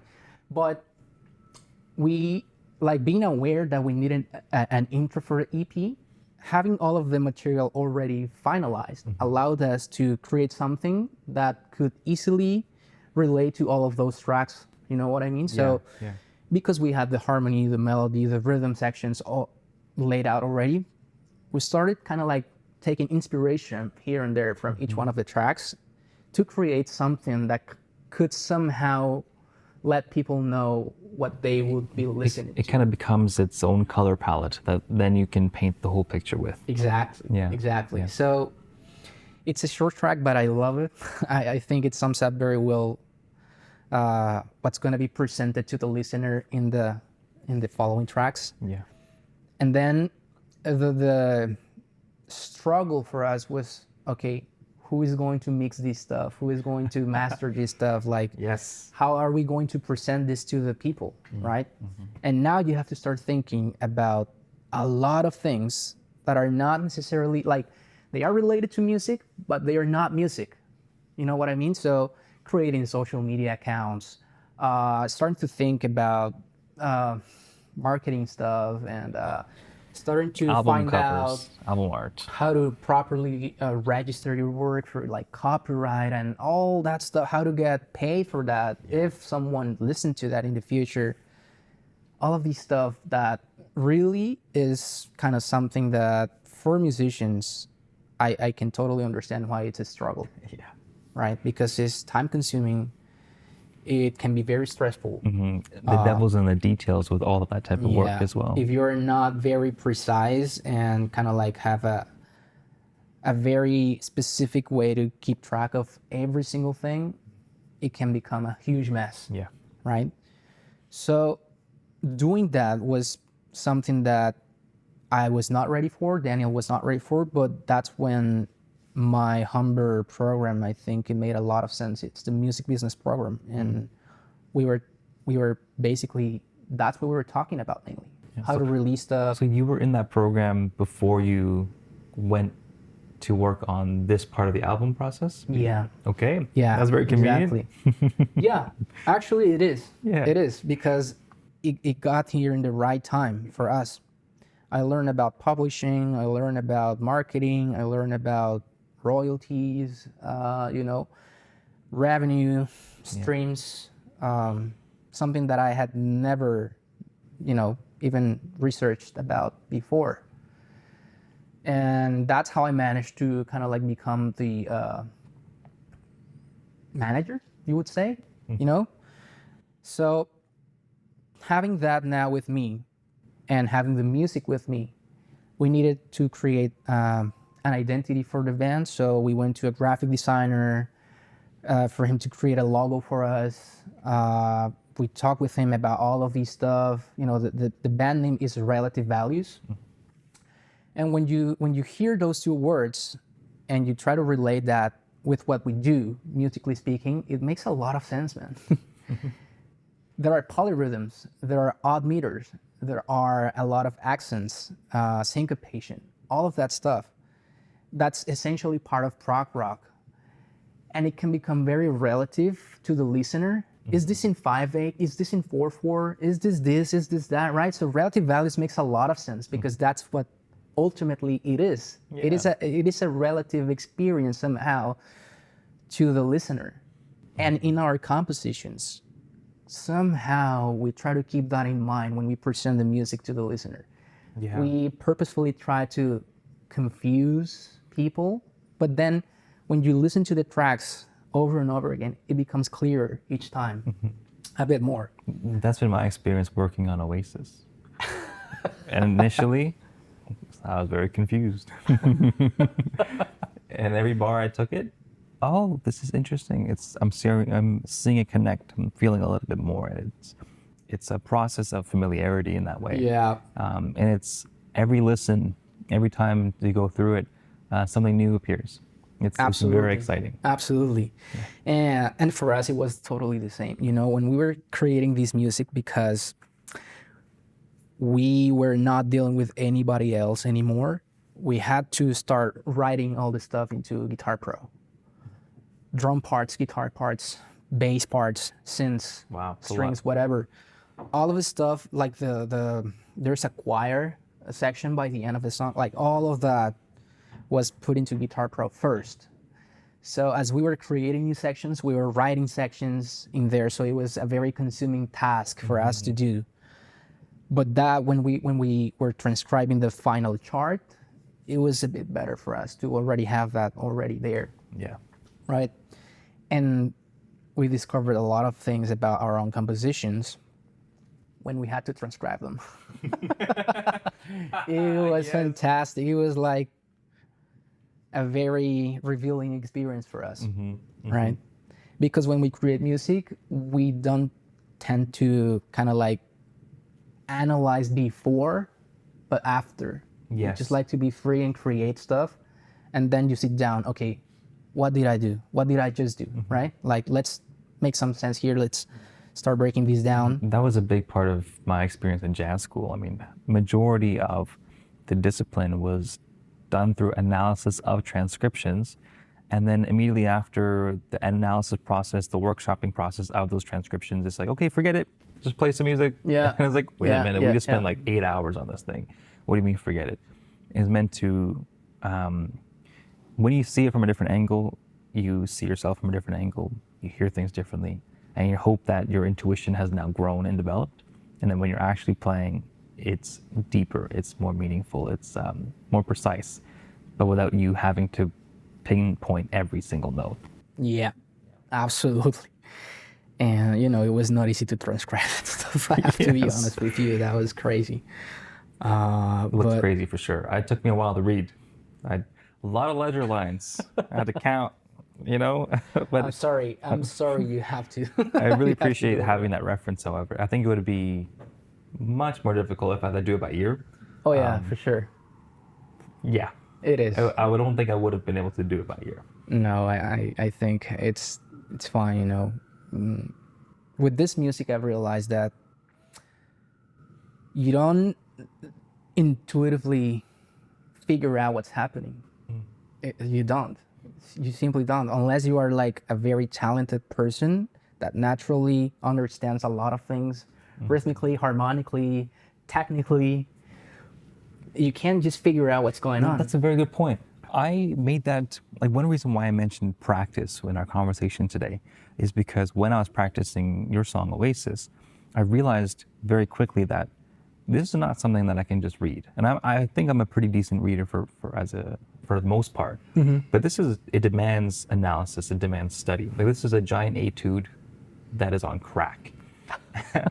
and it's all sorts of guitar techniques that I know I'm not very familiar with. So it did take the analytical approach, very systematic approach to be like, this information needs to be digested and then executed. It's almost like, Yeah. I almost felt like I had to be a guitar computer to like, Yeah, to that sums it up apply- pretty well. to apply it all, yes. But then the product is very musical and it's very expressive and Yeah. it's like interesting, it's very interesting. Yeah. Appreciate it. Thank you. So yeah, that's pretty much how we did it. And with all the tracks, it was kind of like the same. We first allowed ourselves to flow and create and just, experiment with different concepts and ideas. And after we had finished with the whole thing or the sections or whatever, we started analyzing, okay, how can we tie these things up so that it all makes sense, right? Probably Artificial was the only track in which I had a previous concept that's been determined before creating the music. Okay. But even though I had that concept in mind, I just tried to kind of like still flow and still be free as much as I could within the boundaries of that previous concept. Right? And it ended up being an original thing on its own. If you compare the two tracks, Natura and Artificial, they kind of look similar, but they are like, the concepts are expressed in different ways. And we really were very happy that when we finally got to listen to the two tracks, yeah, the concepts are there, but they're not very noticeable. Like, they are not easily presented to the listener. You have to really dig into it. Yeah. And that's part of this genre. I think it's not for anybody. I would say it's a niche genre, probably even for people that like rock music. I wouldn't say that's our target audience. It's for music nerds. That's it. That's it. I don't listen to prog rock very often, but what I found striking about your music, in contrast to the other prog rock that I listen to, is that everything feels very intentional, and every moment or musical idea has kind of a character to itself. It's very expressive. Yeah. But it's also not too like show offy. Yeah, you're right. Like, there's some prog rock that I feel is completely unnecessary at certain times. Yeah. It's like I can play crazy fast and all this stuff, but then it's hard for me to, like, I don't feel what they're trying to convey. But I felt like even though a lot of the stuff is in the prog rock territory and there's odd time signatures and what have you, It feels very intentional, and I can feel the intent behind your musical ideas throughout your record. It's very Appreciate refreshing it. to hear. I think that has to do a lot with the influences I have, that they are not only rock related influences. Definitely a lot of guitar players influence my compositions, but also a lot of just stuff that is more kind of like digestible for the listener, you know? And when we created the tracks, somehow we had this idea of, okay, if anybody listens to this stuff and, you know, they just go along with the track, hopefully they'll have something that will stay in their heads, that will just kick in and kind of like, you know, they somehow are remembering that information that's presented to them. It definitely requires for people to listen more than once, and that's Yes. not something that most people would do, especially when you're just shuffling through Spotify or whatever, right? But for the ones that decide to kind of like give it a second try, I can assure you there will definitely be a third I think, and a fourth. yeah. Well, it helps that there's only 4 tracks then, Yeah, you know, in some way. exactly. But I also think that the people who may not be musical nerds but enjoy puzzles may enjoy that music. I think Agree. there's a similar process to Agree. seeing how things fit. Yeah, exactly. Yeah. For sure. And I think this music, it is particularly designed for a specific certain type of person that might be inclined to listen to certain types of music or do certain type of things. Right. And I think it talks more than any other thing about who we are. Really, we just love music in a very specific way, Yeah. right? And that EP sums up who we are musically and what we like, and what we expect from people is that they get to know us a bit more through that music, Yeah. right? Whether they like it or not, because, you know, for some people might be too complex, even though we have tried to just have these hooks or whatever for people to kind of like, okay, yeah, this resonates with me, and I'm going to listen to it again. We're really sure that not everybody will feel like that, and they'll just get rid of it, because especially nowadays, people, they don't like to listen to complex stuff anymore. Most of the music that is mainstream, there is a reason for that. People don't have to think about what they are listening to, Yeah. right? But I think times are changing where people are waking up to themselves. They have to face the music eventually, and things can be complicated.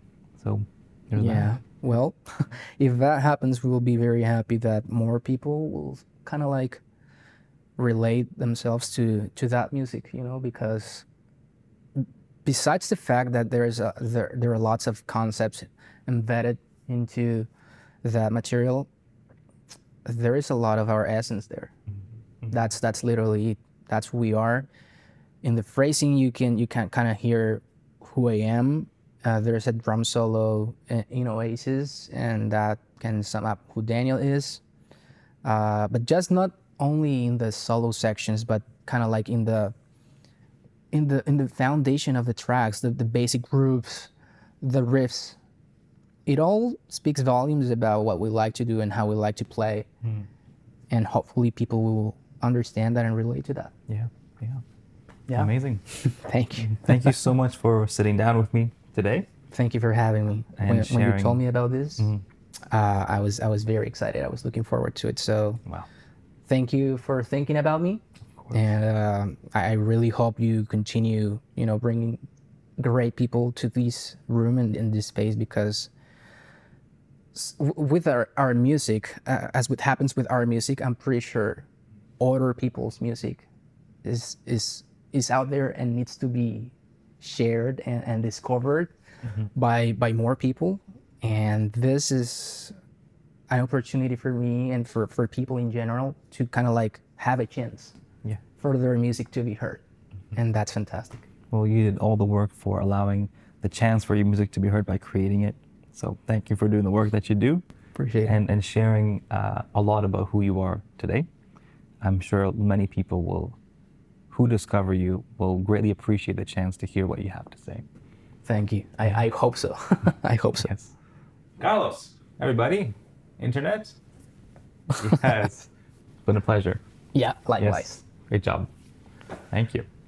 Okay. Hey.